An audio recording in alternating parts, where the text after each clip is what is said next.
Hello, welcome to Nixon's the One. Today's episode deals with his conflicted candidacy for governor of California in 1962. It's July 15th, 2025. I'm Merrick Masters, a professor of business emeritus, commentator, and podcaster. You can find me at my YouTube channel at Merrick Masters. Nixon's candidacy for governor of California in 1962 was conflicted because it was unclear in the minds of many in California and also nationally whether he was running for president more than for governor of the state of California. Nixon added to this confusion because he made a statement on September 27, 1961, announcing his candidacy, in which he first said that I shall not be a candidate for President of the United States in 1964. Nixon had received competing advice. Just a couple months before he announced his candidacy, Nixon had said in a letter to former President Eisenhower that he didn't intend to run for office. Eisenhower met with him shortly thereafter, and in August of that year sent a letter to Nixon urging him to run. Herbert Hoover, however, felt that Nixon should run for the Congress. Nixon's family was divided. His wife, Pat, opposed his running for governor at that time. Nixon, despite being the former vice president and presidential nominee who lost in a very close election in 1960 to John F. Kennedy, did not have an easy path to winning the gubernatorial nomination for the Republican Party in the June primary of 1962. He faced Joseph Schell, a California State Assembly representative who represented the conservative wing of the party. He was a football star from the University of Southern California. Nixon received less than two-thirds of the vote in the Republican Party, suggesting that he had some weakness in his support among Republicans in a state that was overwhelmingly Democratic, and Nixon could afford to lose few Republican voters. In March of 1962, Nixon publicly took a hard stance against the John Birch Society and Robert Welch, its founder.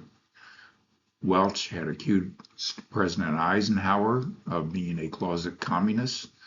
Nixon found this reprehensible and urged all of his Republican colleagues to reject Birch and Robert Welch.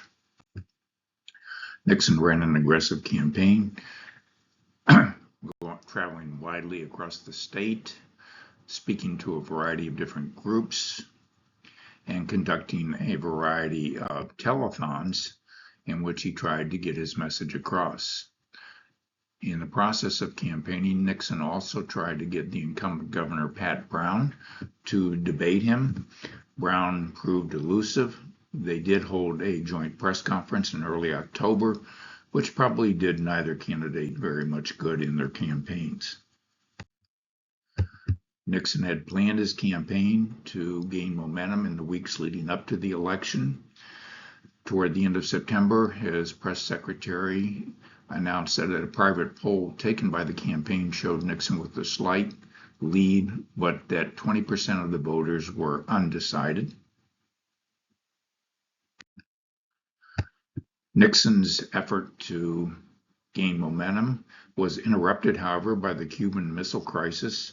President Kennedy addressed the nation announcing the crisis on October 22, 1962, and for the next 13 days, the nation was captivated, and the wind was out of the sails of Nixon's campaign, which had been picking up momentum at that time. Nonetheless, Nixon continued to campaign aggressively, holding, as I said before, numerous telethons, and he also papered the campaign trail with a lot of policy statements about his positions on key issues in the state.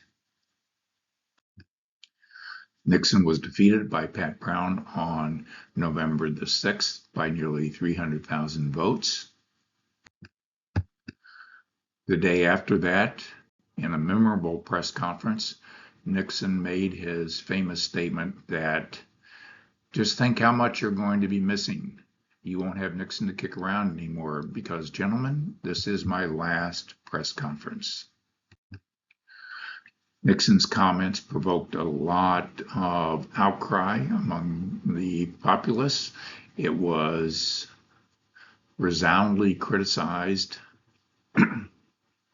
by his opponents, and among those opponents, they conducted a political obituary of Richard Nixon on November the 11th, 1962, that garnered its own amount of attention, and it reverberated to Nixon's advantage as Time magazine, among other things, issued a statement supporting Nixon as really a victim of a smear campaign in this broadcast.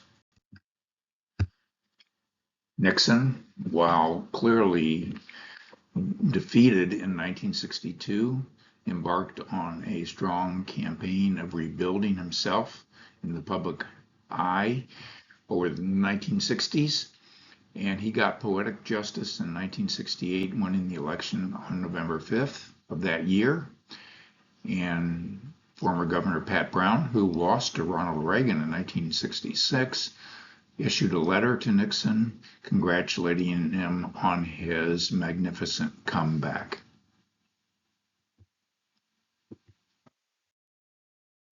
Here are a list of links to various media clips about the events leading up to Nixon's defeat and his last press conference. I hope you've enjoyed this presentation. Stay tuned for more information about Nixon's the One. Thank you and have a good day.